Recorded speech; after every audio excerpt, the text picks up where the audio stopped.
ස්වර්ග පොළොවට හා මුසු තැනක්. ඔබ මෙවන් විස්මිත ස්ථානයක් ගැන අසා තිබේද?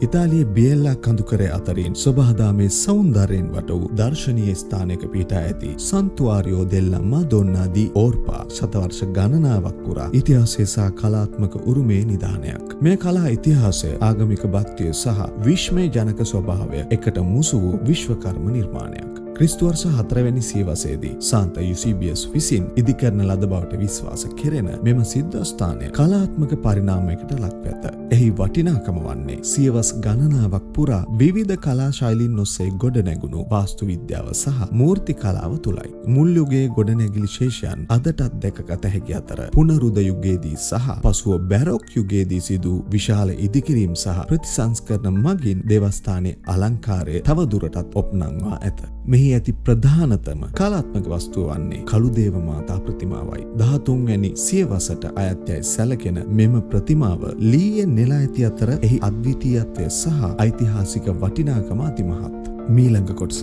තවත් රසවත් වේවි.